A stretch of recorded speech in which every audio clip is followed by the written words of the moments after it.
Welcome, ladies and gentlemen. It is October 3, and yet it is hot here in our Tidewater area. It's going to be 91 degrees. Record high heat is baking the South, smashing October records in dozens of cities and giving a whole new meaning to, quote, Indian summer. Look at those heat records, as high as 100 degrees today and into tomorrow. And when can we expect a cool day? Well, it'll be maybe into the weekend. And those higher temperatures are raising cooling costs in many cities from Boston to Atlanta. The increase ranging from 20 to 35%. Wow. Unbelievable. Yeah. And yet, 40 inches of snow just out Yeah, west. in Montana. I mean, it's unbelievable. Well, anyhow, in other news, an angry President Trump is firing back at Democrats as they put more pressure on the administration. John Jessup has more on that story from our CBN News Bureau in Washington. That is right, Pat. Democrats are dominating the airways with the I word.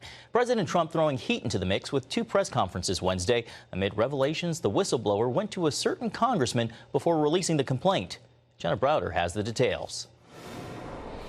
President Trump is fired up and fighting back. His frustration came to a head yesterday after Democrats held a news conference where they announced they would subpoena the White House for documents related to Ukraine. We don't call him Shifty Schiff for nothing.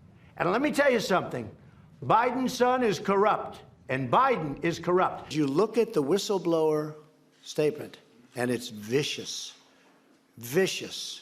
At the heart of the matter, the CIA officer's whistleblower complaint that Trump pressed Ukraine to investigate Joe Biden and his son.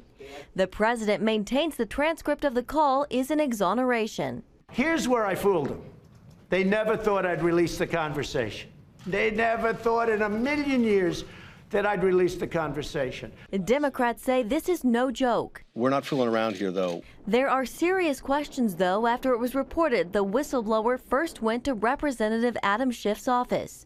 What did Schiff know about the complaint and its release? And was this a coordinated effort? Bob Barr, the House impeachment manager when Bill Clinton was impeached, spoke with CBN News on our Global Lane program. The House seems to have been throwing everything they can think of up on the wall to see if anything would stick of an impeachable nature. They finally now have seized on this July 25th phone conversation and this so-called whistleblower report. So that apparently is the horse they've decided to run with. There are more concerns, too. The investigation may now be done largely behind closed doors. This after Speaker Nancy Pelosi handed the investigation to the House Intelligence Committee. I think the president knows the argument that can be made against him, and he's scared. Today, former State Department envoy to Ukraine, Kurt Volker, will be deposed in a closed hearing. And more White House officials are being pulled into the controversy, with revelations Secretary of State Mike Pompeo and an aide to Vice President Mike Pence were on the call. Meantime, the State Department's Inspector General turned over documents to key House and Senate committees. Democratic leaders say the packet was full of debunked conspiracy theories. But one report says a Ukrainian prosecutor told Trump attorney Rudy Giuliani that he was ordered to back off an investigation into Hunter Biden's company. As to the whistleblower, his attorney is pushing back to the suggestion that he worked with Schiff's office to draft the complaint. In a statement, he says the whistleblower wrote the complaint entirely on his own. In Washington, Jenna Browder, CBN News. Thanks, Jenna. Pat? You know, I've been thinking about this, ladies and gentlemen. There's one thing that in military that an army does not do. It does not put its commanding general on the front lines. Just doesn't do it. And I think the problem the president is facing now is that he is the chief spokesman about all this stuff that's going on. And therefore, whatever he says is being magnified or twisted and used by the by the opposition to destroy him. I think what they need to do is to designate people, excuse me, like Trey Gowdy, for example. He's very articulate, very brilliant. Get somebody like that out in the front to be the spokesperson and get several of them speaking for the president so it looks like it's coming from multiple sources. But if always it's the president, always he's made the tweets, he's always the one who's answering the questions, You don't do that in an army. You let the general decide the strategy, and then you send the privates and the sergeants and the lieutenants and the captains out into the fray. I think they've got to do that. They've got to have a team of people who are on message, on target, who know exactly what the script is, and then let them talk. But the president knows he's smart, and that's nice, but he's always tweeting, he's always talking, he's always the man. And whatever he says is going to be twisted. So, you know, they've got him saying some rather profane things, and it doesn't look very presidential.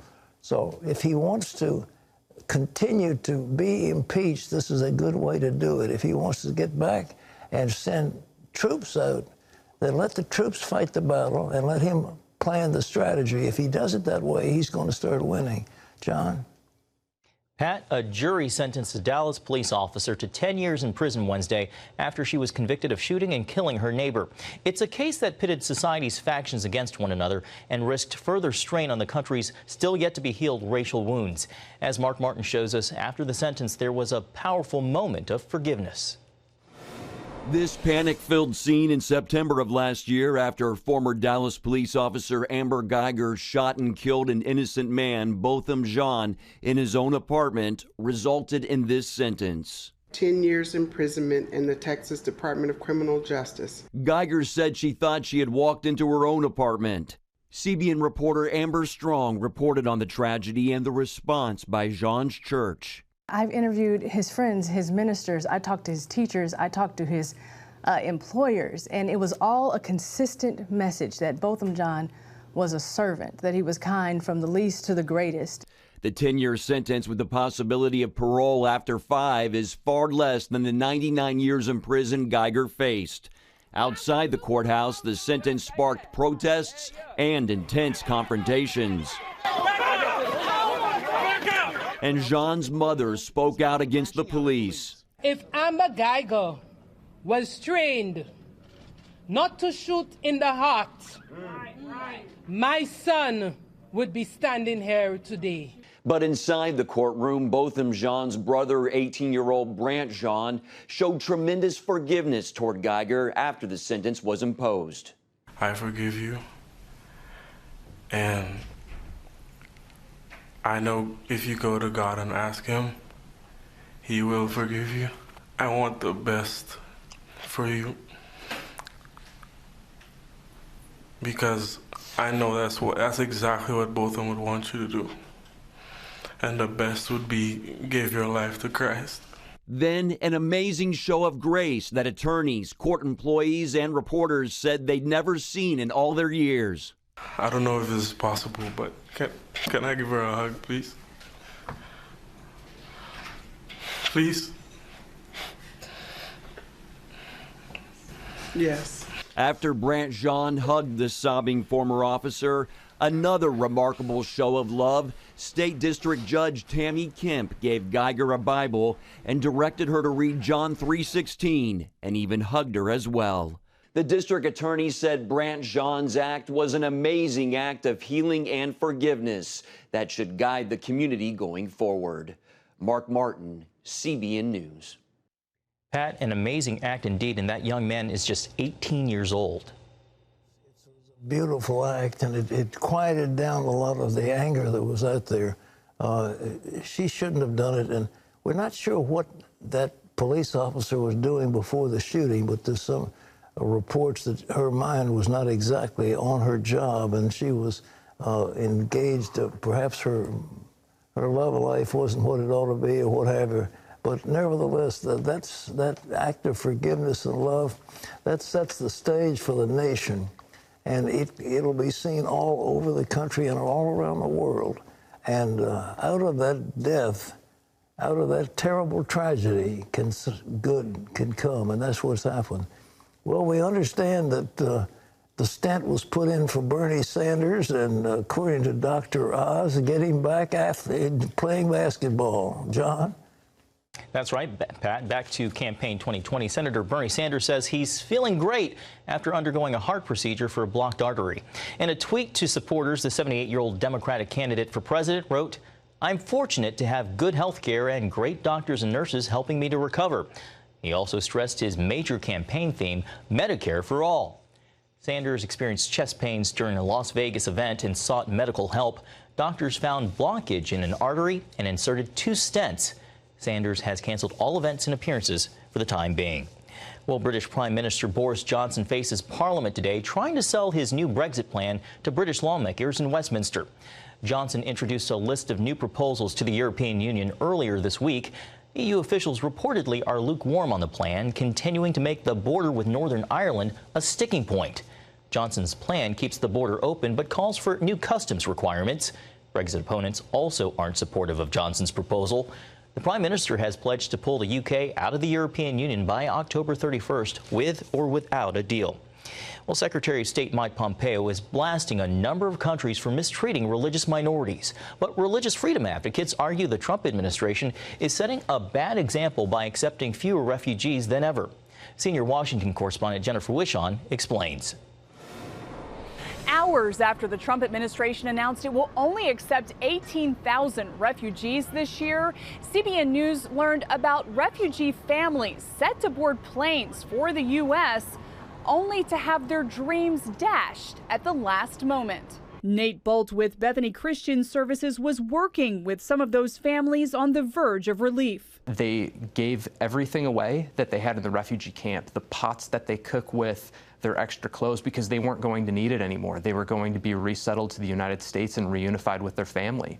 They slept outside the office that was going to bring them to the airport the next day, and when the workers arrived, they had to tell them that their flights were canceled. Since the refugee resettlement program began 40 years ago, the U.S. has never taken this few refugees. According to the State Department, 80% of the world's people live in countries where their religious freedom is threatened.